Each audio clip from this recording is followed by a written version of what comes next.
Hello guys, welcome to my YouTube channel. അപ്പോൾ ഇപ്പോൾ കുറച്ചധികം ദിവസങ്ങളായിട്ട് നിങ്ങൾ കണ്ടുകൊണ്ടിരിക്കുന്നത് നമ്മുടെ സുട്ടുവിൻ്റെ വ്ളോഗ്സ് ആണല്ലേ.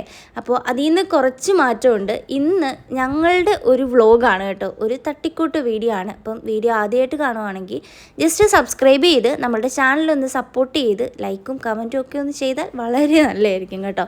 അപ്പോൾ ഇന്നത്തെ നമ്മുടെ വ്ളോഗ് എന്ന് പറയുന്നത് ഞങ്ങളുടെ കുഞ്ഞു ആവയുടെ 9 months കംപ്ലീറ്റ് ആയതിൻ്റെ ഈ ഒരു ഇമ്മ്യൂണൈസേഷൻ വാക്സിൻ എടുക്കാൻ വേണ്ടി പോവുകയാണ് കേട്ടോ. അങ്ങനെ ദേ പൊക്കോണ്ടിരിക്കുകയാണ്. ആദ്യം വണ്ടിക്ക് ഇന്ധനമൊക്കെ നിറച്ചു നേരെ പോവുകയാണ് കേട്ടോ. പോകുന്നതെന്ന് വെച്ചാൽ നമ്മൾ ഫാമിലിയിൽ കുടുംബത്തിൽ നിന്ന് അമ്മായും കൂടെ വിളിച്ചിട്ടാണ് പോകുന്നത്. ഈ കാണുന്ന സംഭവം നമുക്ക് ഹിജാബ് ഇടുന്ന ആൾക്കാർക്ക് റിലേറ്റബിൾ ആയിരിക്കും അല്ലേ. അപ്പോൾ ഇതേ ഞങ്ങൾ ഹെൽത്തിലെത്തിയിട്ടുണ്ട്. സത്യം പറഞ്ഞാൽ ഇത്രയും നാൾ ഇമ്മ്യൂണൈസേഷൻ എടുത്തതിൽ വെച്ച് ഏറ്റവും ഒരു കംഫർട്ടബിളായിട്ട് ഉള്ളൊരു ഇമ്മ്യൂണൈസേഷൻ വാക്സിൻ ആണ് എന്ന് എനിക്ക് തോന്നിയ ഒരു സ്പേസാണിത്. കാരണം മറ്റേടത്ത് എറണാകുളത്ത് വെച്ച് ഞാൻ വ്ളോഗ്സൊക്കെ ഇട്ടിട്ടുണ്ട്. അതിൽ നിങ്ങൾക്ക് കാണാൻ പറ്റുന്നതാണ്, ഒരു 3-4 സിസ്റ്റർമാരെങ്കിലും ചുറ്റും നിന്നിട്ട് നമ്മളെ ഭയങ്കരമായിട്ട് കൺഫ്യൂസ്ഡ് ആക്കുകയാണ് ചെയ്തിട്ടുള്ളത്. പക്ഷേ ഇവിടെ നോക്കുമ്പോൾ ഒരൊറ്റ സിസ്റ്ററാണ് ആ കുഞ്ഞിനെ മാനേജ് ചെയ്യുന്നത്. കുഞ്ഞിനെ വളരെ ഹാപ്പി ആക്കിക്കൊണ്ട് കുഞ്ഞിനെ വളരെ എൻജോയ് ചെയ്തുകൊണ്ടാണ് അവരവരുടെ ഡ്യൂട്ടി നല്ല അടിപൊളിയായിട്ട് ചെയ്യുന്നത് കേട്ടോ. മറ്റേ അടുത്ത് ഒരാൾക്കാർ പറയുന്നു അങ്ങനെ പിടിക്ക്, വേറൊരാൾ പറയുന്നു ഇങ്ങനെ പിടിക്കും. ലാസ്റ്റ് നമുക്ക് തന്നെ ദേഷ്യം വരുന്നൊരവസ്ഥയിലാണ്. കാരണം കുഞ്ഞിൻ്റെ ഈ കരച്ചിലെന്ന് പറയുമ്പോൾ നമ്മൾ ആകെ കൺഫ്യൂസ്ഡ് ആവുന്നൊരു സംഭവമാണ്. എത്ര മനസ്സിന് കട്ടിയുള്ള ആൾക്കാരാണ് എന്ന് പറഞ്ഞാലും കുഞ്ഞിൻ്റെ കരച്ചിലെന്ന് പറയുമ്പോൾ അത് പ്രത്യേകിച്ച് പേരൻസിൽ ഏറ്റവും കൂടുതലൊരു വിഷമം വരുന്നതെന്ന് പറയുമ്പോൾ അമ്മമാർക്കായിരിക്കും. അപ്പോൾ ആ ഒരു വിഷമം നല്ല രീതിയിൽ ഞാൻ നേരത്തെ ഇമ്മ്യൂണൈസേഷൻ എടുത്തെടുത്ത് വെച്ച് അനുഭവിച്ചിട്ടുണ്ട് കേട്ടോ. കാരണം അവർ പറയും അങ്ങനെ ചെയ്യും ഇങ്ങനെ ചെയ്യുമെന്ന് പറയുമ്പോൾ നമ്മളാകെ വട്ട് പിടിച്ചു പോകും. ഇവിടെ നിന്ന് പറയുമ്പോൾ സിസ്റ്റർ നമ്മളടുത്ത് പറഞ്ഞു തരുന്നുണ്ട് എന്തിനാണ് കൊടുക്കുന്നത്, ആദ്യം എവിടെയാണ് കൊടുക്കുന്നത്, വൈറ്റമിൻ കൊടുക്കുകയാണ് എന്നൊക്കെ നമുക്കും പറഞ്ഞു തരുമ്പോൾ നമുക്കും ആകെ ഒരു കംഫർട്ടബിൾ ഫീലുണ്ട് കേട്ടോ. മറ്റേടത്ത് ഈ ഒരു സംഭവം ഇല്ലായിരുന്നു. ഞാൻ വീഡിയോ ഇട്ടിട്ടുണ്ട് നേരത്തെയും. അപ്പോൾ അത് നോക്കുമ്പോൾ മനസ്സിലാവും ഇവിടെ എത്ര പേരുണ്ടായിരുന്നു നമ്മുടെ ചുറ്റും, അവിടെ നമ്മൾ എടുത്തപ്പോൾ എത്ര പേരുണ്ടായിരുന്നു എന്ന് കേട്ടോ. എന്തായാലും വാക്സിനൊക്കെ എടുത്തു. എന്തായാലും കുഞ്ഞ് ആ സമയത്തൊക്കെ കരഞ്ഞിട്ടുണ്ടായിരുന്നു. അത് കഴിഞ്ഞ് അവൻ്റെ ഡാഡ എടുത്തോട്ട് പോയി. പിന്നെ ഡാഡ കൈക്കും കാലിനുമൊക്കെ ഒരു എക്സസൈസൊക്കെ കൊടുക്കുകയാണ് കേട്ടോ. കാരണം ആൾക്ക് നല്ല വേദനയൊക്കെ ഉണ്ടാവും. സത്യം പറഞ്ഞാൽ ലാസ്റ്റ് സമയമായപ്പോൾ എനിക്കങ്ങ് വിഷമമായിപ്പോയി. സാധാരണ പിന്നെ അങ്ങനെയാണല്ലോ, നമുക്ക് ഒരു വിഷമം സ്വാഭാവികമാണ്. അപ്പോൾ അതൊക്കെ കഴിഞ്ഞ് കുഞ്ഞാവ് ഹാപ്പി ആയിട്ട് അവൻ്റെ ഡാഡ എടുത്തിരിക്കുകയായിരുന്നു കേട്ടോ. എന്നിട്ട് ഡാഡ പറയുന്നുണ്ട് മോനെ കൈ അങ്ങനെ ആക്കണം ഇങ്ങനെ ആക്കണം. ആൾ ഓക്കെയാണ്. പക്ഷെ ആ ഒരു ടൈമിൽ ആൾ ജസ്റ്റ് ഒന്ന് കരഞ്ഞിട്ടുണ്ടായിരുന്നു.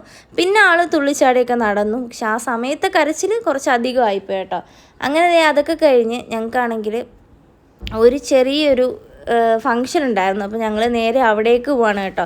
അവിടെ പോകുന്ന വഴിയാണ്. അപ്പോൾ അല്ലുവിനെ ഞാൻ ബാക്കിലിരുന്നുകൊണ്ട് ഇങ്ങനെ വിളിക്കുമ്പോൾ ഒക്കെ ആൾ ഹാപ്പിയാണ്. അപ്പോൾ അതൊക്കെ കഴിഞ്ഞ് വൈകുന്നേരം ആയപ്പോഴത്തേനും ഞങ്ങൾ ഇവിടെ ഒരു സംഭവം ഉണ്ട് കേട്ടോ. ഇവിടെ വയണപ്പൂ എന്ന് പറഞ്ഞൊരു ഐറ്റം ഉണ്ട്. അപ്പോൾ അതും മറ്റേ ഗ്രാമ്പൂ ഒന്നാണോ എന്നറിയാനുള്ള ഒരു പരാക്രമത്തിലാണ് ഞാനും പുള്ളിയും. അങ്ങനെ ഞങ്ങൾ അവിടേക്ക് പോയതാണ് കേട്ടോ.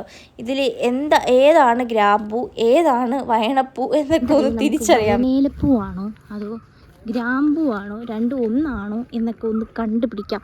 കണ്ടോടെ പിന്നെ ഏതായി വയനയിലപ്പൂ എന്ന് പറഞ്ഞ കാരണം ഏതാ?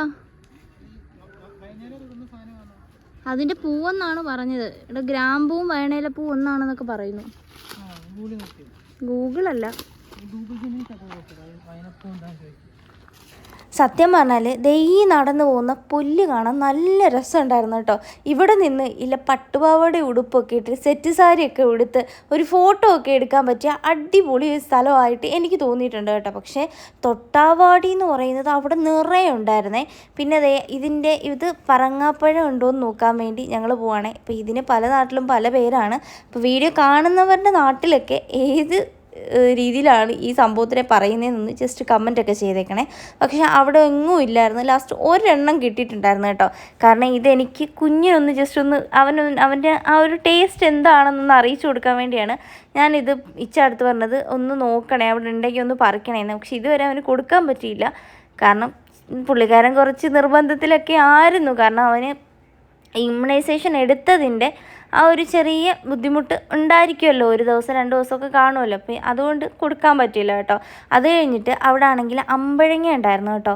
അപ്പോൾ ഈ അമ്പഴം എനിക്ക് ഭയങ്കര ഇഷ്ടമാണ് ഇത് ഉപ്പിലിട്ട് കഴിക്കാൻ. അങ്ങനെ അവിടുന്ന് ഞങ്ങൾ ദയിച്ചാണെങ്കിൽ തോട്ടിയൊക്കെ കെട്ടി ഭയങ്കരമായിട്ട് കഷ്ടപ്പെട്ട് കുറച്ച് ഒത്തിരി ഒന്നും ഇല്ല, ഇച്ചിരിയൊക്കെ പറിച്ചെടുത്തിട്ടുണ്ട് കേട്ടോ. എന്തായാലും സംഭവം അടിപൊളിയാണ്. ഈ ഒരു സംഭവം ആരെങ്കിലും കഴിക്കാത്തവരുണ്ടെങ്കിൽ ജസ്റ്റ് ഒന്ന് കമൻറ്റ് ചെയ്യണം കേട്ടോ. അപ്പോൾ ഈ അമ്പഴത്തിന് നിങ്ങളുടെ നാട്ടിൽ എന്താണ് പേര് പറയുന്നത് എന്നുള്ളതും കൂടെ ജസ്റ്റ് ഒന്ന് കമൻറ്റ് ചെയ്യണേ. പിന്നെ നമ്മുടെ വീഡിയോ ഇഷ്ടപ്പെട്ട ലൈക്ക് ചെയ്ത് നമ്മുടെ ചാനൽ ഒന്ന് സബ്സ്ക്രൈബ് ചെയ്ത് ജസ്റ്റ് ഒരു കമൻറ്റ്, ഒരു സുട്ട് പറയുന്ന പോലെ ജസ്റ്റ് ഒരു ഹാർട്ട് ഇമോജിയൊക്കെ ഇട്ടാൽ നല്ലതായിരിക്കും കേട്ടോ. അപ്പോൾ ഇന്ന് ഇത്രയേ ഉള്ളൂ, എന്നത്തെയും പോലെ ഒരു തട്ടിക്കൂട്ട് വീഡിയോ മാത്രം കേട്ടോ. അപ്പോൾ ലാസ്റ്റ് ഞങ്ങൾ പറിച്ച് അമ്പഴം ഇത്രയാണ് കേട്ടോ. അപ്പോൾ നമുക്ക് വേറൊരു വീഡിയോ ആയിട്ട് പിന്നെ കാണാം. അപ്പോൾ ഇത്രയേ ഉള്ളൂ. ബൈ.